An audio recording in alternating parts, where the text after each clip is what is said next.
Sun டிவியோட பங்குகளை பிரிக்கிறதுல மோசடி நடந்திருக்கு அப்படின்னு தயாநிதி மாறன் கலாநிதி மாறன் மேல பல்வேறு குற்றச்சாட்டுகள் அடுக்கி ஒரு வக்கீல் நோட்டீஸ் அனுப்பியிருக்காரு. டிவிகே தலைவர் விஜய் திமுகவை கடுமையாக எதிர்த்துட்டு இருக்கக்கூடிய இந்த சூழல்ல சன் டிவி விஜய் அவர்களை ப்ரொமோட் பண்ற மாதிரி நிறைய விஷயங்களை பண்ணிட்டு இருக்குது. எதனால அதுக்கும் இதுக்கும் ஏதாவது தொடர்பு இருக்குதா, இந்த பிரச்சனை எதை நோக்கி நகர போகுது அப்படிங்கிறத பத்தி தான் இந்த வீடியோல டீடைலா பார்க்க போறோம்.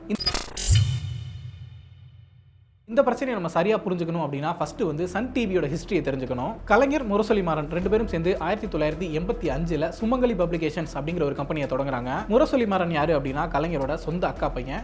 தாய் மாமா அப்படிங்கிற அடிப்படையில் அவர் மேல வந்து கலைஞர் ரொம்பவே அக்கறையாகவும் அன்போடையும் இருந்தாரு. முரசொலி மாறனுக்குமே கலைஞர் மேல பெரிய மதிப்பு மரியாதையும் இருந்துச்சு. இன்ஃபேக்ட் வந்து கலைஞர்கிட்ட தான் அவர் அரசியல் கத்துக்கிட்டாரு அப்படின்னே சொல்லலாம். கலைஞர் அவர்கள் வந்து ஆரம்ப நாட்கள்ல அந்த கையெழுத்து பத்திரிகை நடத்திக்கிட்டு இருந்த நாட்கள்ல இருந்தே வந்து முரசொலி மாறன் பெரிய பக்கபலமா இருந்தாரு. அதுக்கப்புறமா கலைஞர் தன்னோட சொந்த பத்திரிகை முரசொலி பத்திரிகை ஆரம்பிச்சதுக்கு அப்புறமா அதுல ஒரு முக்கியமான நிர்வாக பொறுப்புலையுமே இருந்தாரு முரசொலி மாறன். இன்ஃபேக்ட் அதனால தான் அவருக்கு முரசொலி மாறன் அப்படிங்கிற பேர் வந்துச்சுனே கூட சொல்லலாம். ஸோ கலைஞருக்கும் முரசொலி மாறனுக்குமான பாண்ட் எப்படி இருந்துச்சு அப்படிங்கிறத நம்ம தெரிஞ்சுக்கிட்டோம். அந்த அடிப்படையில் தான் 1985 சுமங்கலி பப்ளிகேஷன்ஸ் அப்படிங்கிற கம்பெனியை தொடங்குறாங்க. யாரோட பேர்ல அப்படின்னு சொல்லி பார்த்தோம்னா கலைஞரோட மனைவி தயாலுமால், முரசொலி மாறனோட மனைவி மல்லிகா மாறன், இவங்க ரெண்டு பேரோட பேர்ல தான் அந்த நிறுவனத்தை தொடங்குறாங்க. இந்த ரெண்டு குடும்பத்துக்கும் 50-50 ஷேர் அப்படிங்கிற மாதிரி தான் டேர்ம்ஸ் வந்து பிளான் பண்றாங்க. இந்த டைம்ல தான் முரசொலி மாறனோட மூத்த மகன் கலாநிதி மாறன் உள்ள வராரு. அவர் ஆல்ரெடி முரசொலி மாதிரியான நிர்வாக பொறுப்புகள் இருந்திருந்தாலும் அவருக்கு வந்து டிவி சேனல் ஆரம்பிக்கணும் அப்படிங்கிறது வந்து ஒரு பெரிய ஆர்வம் ஆசையும் இருந்துச்சு. அவர் அமெரிக்கால MBA படிக்கும்போது அந்த மீடியா மேல ஒரு பெரிய கிரேஸ் வந்திருக்குது. டிவி சேனல்ஸ்ல இவ்வளவு விஷயங்கள் பண்றாங்க, இவ்வளவு எக்ஸ்ப்ளோர் பண்றாங்க. இப்போ நம்ம ஊர்ல வந்து பார்த்தோம்னா தூர்தர்ஷன் மட்டும்தான் இருக்குது, வேற சேனல்ஸ் எதுவுமே இல்லை.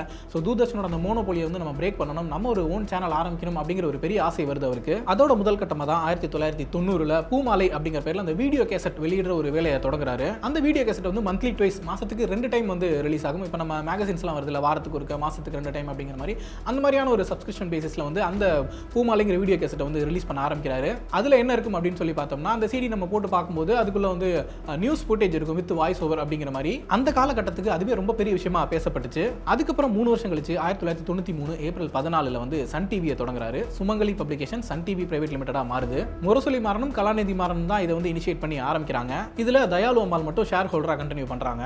ஆரம்பத்தில் சன் டிவில வந்து 3 to 4 hours மட்டும் தான் வந்து ப்ரோகிராம்ஸ் டெலிகாஸ்ட் பண்ற மாதிரி பிளான் பண்ணி பண்ணிட்டு இருந்திருக்காங்க. அப்படியே கொஞ்சம் கொஞ்சமா பில்ட் பண்ணி 1997 தான் வந்து 24/7 வந்து பிராட்காஸ்ட் ஆகக்கூடிய ஒரு சேனலா வந்து இதை டெவலப் பண்ணி கொண்டு வராங்க. கலாநிதி மாறன் அதுக்கப்புறம் கேபிள் பிசினஸ்லயுமே இறங்குறாரு. சுமங்கலி கேபிள் விஷன் அப்படிங்கிற பேர்ல வந்து கேபிள் ஆபரேட்டராகவும் ஃபங்க்ஷன் ஆகுறாங்க.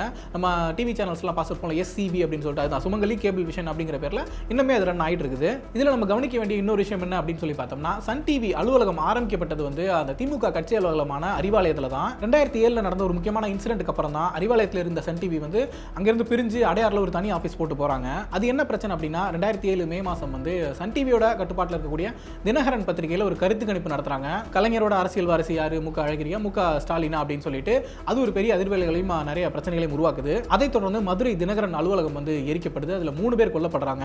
இந்த பிரச்சனை இவ்வளவு சீரியஸா மாறினதுனால கலைஞர் வந்து மாறன் சகோதரர்களை விலக்கி வைக்க ஆரம்பிக்கிறாரு. அதுக்கப்புறம் தான் சன் டிவி அலுவலகம் வந்து அறிவாலயத்திலிருந்து மாற்றப்பட்டு அடையாருக்கு செல்லுது. அதே வருஷம் 2007 செப்டம்பர்ல தான் கலைஞர் அவர்கள் வந்து கலைஞர் டிவி அப்படிங்கிற ஒரு புது டிவி சேனலா தொடங்குறாரு. கலைஞர் குடும்பத்துக்கும் மாறன் குடும்பத்திற்கும் இந்த மாதிரி பிரச்சனைகள் இருந்திருந்தாலும் பின்னாட்கள்ல வந்து கலைஞர் கொஞ்சம் எமோஷனல் ஆயிட்டு திரும்ப அவங்களை சேர்த்துக்கிட்டாரு அப்படிங்கிறது ஒரு தனி கதை. இப்போ நம்ம பார்த்தது வந்து சுமங்கலி பப்ளிகேஷன்ஸ் வந்து எப்படி சன் டிவியா மாறுனுச்சு, சன் டிவி வந்து அறிவாலயத்திலிருந்து ஏன் அடையாருக்கு போய் மாறி போச்சு அப்படிங்கிற ஒரு ஸ்டோரியை தான் பார்த்தோம். இப்போ தயாநிதி மாறனுக்கும் கலாநிதி மாறனுக்கும் என்ன பிரச்சனை, தயாநிதி மாறன் என்ன மாதிரியான குற்றச்சாட்டுகள் அந்த வக்கீல் நோட்டீஸ்ல குறிப்பிட்டிருக்காரு அப்படிங்கிறத பத்தி பார்க்கலாம். அவர் அந்த வக்கீல் நோட்டீஸ்ல குறிப்பிட்டிருக்கக்கூடிய முக்கியமான பிரச்சனை என்ன அப்படின்னு சொல்லி பார்த்தோம்னா சன் டிவி ஆரம்பிச்சல இருந்து 2003 செப்டம்பர் வரைக்கும் கலாநிதி மாறன் வந்து சன் டிவியோட ஒரு சாலரிட் எம்ப்ளாயி தான். அவருக்கு வந்து சன் ஆர்கனைசேஷனோட எந்தவித ஷேருமே கிடையாது.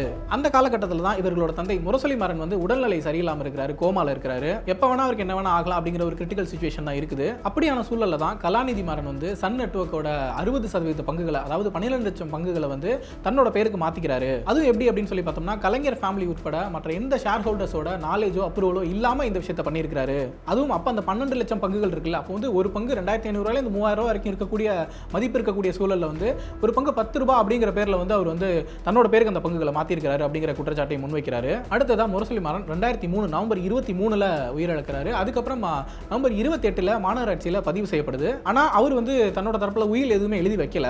சோ வாரிசுரிமை சட்டப்படி அவரோட சொத்துக்கள் வந்து தாய் சண்முக சுந்தரம், மனைவி மல்லிகா மாறன், மகன்கள் தயாநிதி, கலாநிதி, மகள் அன்புகரசி இவங்களுக்கு எல்லாம் தான் ப்ராப்பரா ஷேர் பண்ணி கொடுத்திருந்திருக்கணும். ஆனா இது அப்படி நடக்கல. அது போக அப்பா இறந்த பிறகு கலைஞர் என்கிட்ட கேட்டாரு, இந்த மாதிரி அப்பாவோட அப்பாவோட சொத்துக்கள் பிஸ்னஸ் அதெல்லாம் பிரிக்கிறதுல ஏதாவது டிசைட் பண்ணியிருக்கீங்களா அப்படின்னு சொல்லி கேட்டார்.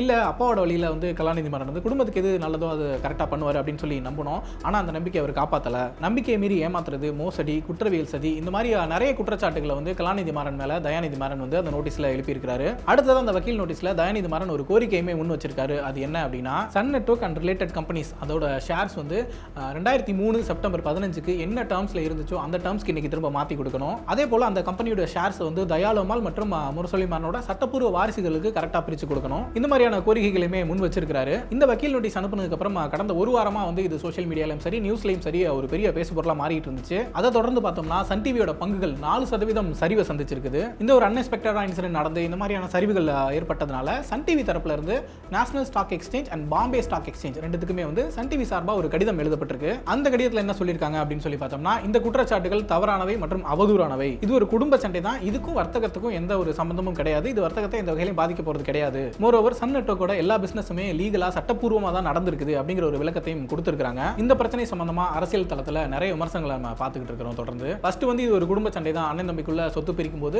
எல்லா இடத்துலையும் நடக்கக்கூடிய ஒரு பிரச்சனை தான் இந்த இடத்துல நடந்திருக்கு. இல்லை யார் ஏமாத்திருக்காங்க, யார் ஏமாந்திருக்காங்க அப்படிங்கிறதெல்லாம் அவங்களுக்கு மட்டும் தான் தெரியும். இதில் நம்ம என்ன கருத்து சொல்லிட முடியும் அப்படிங்கிற மாதிரி விமர்சனம் இருக்குது. இன்னும் ஒரு சிலர் என்ன சொல்றாங்கன்னா, இது வந்து மோர் தென் ஃபேமிலி ப்ராப்ளம். இது வந்து வெறுமனே ஒரு குடும்ப சண்டை மட்டும் கிடையாது. ஏன்னா வந்து மணி லாண்டரிங் மாதிரியான விஷயங்கள்லாம் அந்த நோட்டீஸில் சொல்லப்பட்டிருக்கு. அப்படிங்கிறப்போ வந்து இது வந்து ஒரு பெரிய பிரச்சனையாக தான் எடுத்துக்கப்படணும். மணி லாண்டரிங் அப்படிங்கிறப்போ இடி கூட உள்ள வரதுக்கான வாய்ப்புகள் இருக்கு அப்படிங்கிற விமர்சனங்களையும் ஒரு சிலர் வைக்கிறாங்க. அதை தாண்டி பார்த்தோம்னா இதுக்கு முன்னாடி ஏதாவது பொலிட்டிக்கல் மோட்டிவ் இருக்குமா அப்படிங்கிற கேள்விகளும் எல்லாருக்கும் இருக்குது. இவ்வளோ நல்லா ஸ்மூத்தாக போயிட்டு இருந்த விஷயம் கிட்டத்தட்ட 20-22 வருஷத்துக்கு அப்புறம் எதுக்கு இந்த பிரச்சனையை கிளப்புறாங்க?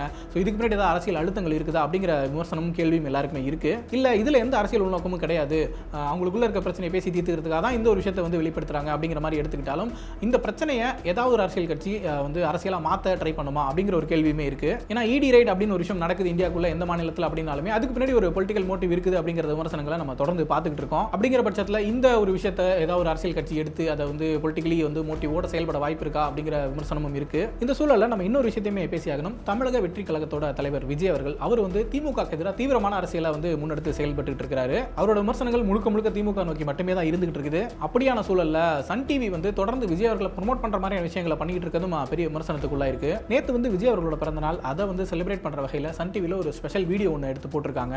அந்த வீடியோ அவங்க எடிட் பண்ணியிருந்ததும் அதில் அவங்க போட்டிருந்த கேப்ஷனும் விஜய் ஒரு பெரிய லீடரா செலிப்ரேட் பண்ற மாதிரியான ஒரு அப்ரோச் இருந்ததை நம்ம பார்க்குறோம். அடுத்ததா விஜய் பர்த்டே ஸ்பெஷலாக வந்து விஜயோட படங்களை டெலிகாஸ்ட் பண்றது, இந்த மாதிரி விஷயங்கள் வந்து திமுக அனுதாபிகள் மத்தியில் ஒரு சின்ன வருத்தத்தை ஏற்படுத்தியிருக்குன்னு கூட சொல்லலாம். என்னதான் விஜய் அவர்கள் ஒரு ஆக்டரா பார்க்குறோம், ஒரு ஆக்டரா செலிப்ரேட் பண்றோங்கிற விஷயங்கள் சொன்னாரும் அவர் தொடர்ந்து திமுக எதிர்ப்பு அரசியல் முன்னெடுத்துக்கிட்டு இருக்க நேரத்தில் திமுக சார்பு ஊடகமாக கருதப்படக்கூடிய சன் டிவியே இப்படியான விஷயத்தை பண்ணும்போது நிறைய ஏமாற்றம் வந்து தொண்டர்களுக்குள்ள வரதையும் பார்க்குறோம். ஸோ இந்த மாறன் சகோதரர்களுக்கு நடுவில் நடக்கக்கூடிய இந்த பிரச்சனையில் வந்து மற்ற அரசியல் கட்சிகள் என்ன ப்ளே பண்ணுறாங்க அப்படிங்கிறத பார்க்கறதுக்கு முன்னாடி விஜய் அவர்களோட ரோல் ஏதாவது இருக்குமா, அவர் இந்த பிரச்சனை எப்படி எடுத்துகிட்டு போவார், இல்லை அதுக்கு முன்னாடி அவரோட காரணங்கள் ஏதாவது இருக்குதா அப்படிங்கிற ஒரு கேள்வி விமர்சனம் இந்த நேரத்தில் தவிர்க்க முடியாதா இருக்கு. ஸோ இந்த பிரச்சனை எதை நோக்கி போகும் அப்படிங்கிறத பற்றி யோசிச்சோம்னா, ரெண்டு தரப்புல இருந்துமே வந்து அஃபிஷியலாக ஒரு ப்ரெஸ் மீட்டோ ப்ரெஸ் ரிலீஸோ எதுவுமே கொடுக்கல.